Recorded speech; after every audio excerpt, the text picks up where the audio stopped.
இன்னொரு முக்கியமான சம்பவம் என்னென்னா, மெல்பர்னில் ஒரு லோக்கல் மேட்ச் ஒன்று நடந்திருக்குது சமீபத்தில்.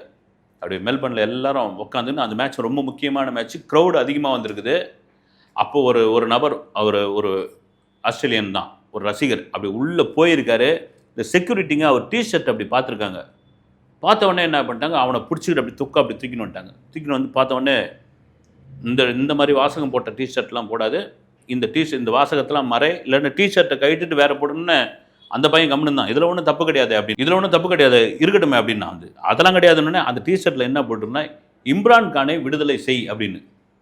என்னையா வந்து பாகிஸ்தான் இம்ரான் கான் முன்னாள் கிரிக்கெட் வீரர், அவர் சிறையில் இருக்கார், அவரை விடுதலை செய்து நீ ஆஸ்திரேலியா கிரவுண்டில் வந்து லீக் மேட்ச்சில் லோக்கல் மேட்ச்சில் நீ ஏன் போட்டுன்னு வந்தேன்னு சொல்லும்போது, இந்த விஷயம் சோஷியல் மீடியாவில் வைரல் ஆகி அங்கே டப்புன்னு எடுத்து போட ஆரம்பிச்சு ஆஸ்திரேலியா கிரிக்கெட் வாரியத்துக்கு தெரிய வந்து அவங்க வந்து உள்ளே வந்து தம்பி ஒன்றும் பிரச்சனை இல்லை, இப்போ வந்து உண்மையிலே இம்ரான்கான் ஒரு மிகச்சிறந்த ஒரு கிரிக்கெட் பிளேயரு, இப்போ அவர் சிறையில் இருக்கார், நோய்வாய்ப்பட்டு இருக்கிறாரு, அங்கே இருக்கிற கவர்மெண்ட் அவருக்கு ட்ரீட்மெண்ட் கொடுக்க மாட்டேங்குது, அதே வேளையில் இதை அரசியலாக்க விரும்பலை, நாங்கள் விளையாட்டாக பார்க்கணும், அரசியலாக்கக்கூடாது, நீ பாட்டு உட்காந்து தேட்டிய ஷோட்டோட நீ பாரு அப்படின்ட்டாங்க. ஏன்னா இம்ரான்கான் கிட்டத்தட்ட 2023 சிறையில் இருக்கார், அவருக்கு கண் பார்வை போயிடுச்சு, உடல்நிலை ரொம்ப குன்றி போயிடுச்சு, அவங்க ட்ரீட்மெண்ட்டே பண்ண மாட்டேன்றாங்க.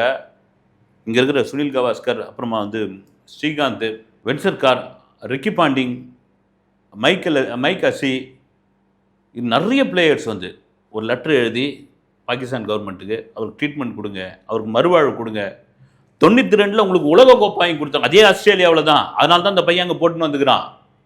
வின்சென்ட் ஹட்ஜர்ஸ் தொடரில் பாகிஸ்தான்லாம் ஓடி போயிடன்னு நினச்சாங்க, இம்ரான்கானுடைய இதனால தான். அது கூட நிறைய பேர் சொல்லியிருந்தாங்க, சோடா மூடியை வச்சு பந்தை சுரண்டி ஃபோர்ஜரி பண்ணி போங்காட்டம் ஆடி அந்த கப்பு அடிச்சு மாட்டாருன்னு. அது ஒரு பக்கம் விவாதத்தில் இருக்குது. ரைட்டு, கப்பு வாங்குறது தானே, அது சோடா மூடி இருக்கிறனாங்களா அல்லது வந்து வாட்டர் மூடி இருக்கிறனாங்களான்னு பார்த்துட்டு வந்து மனிதாப அடிப்படையில் ஒரு சிறந்த வீரர்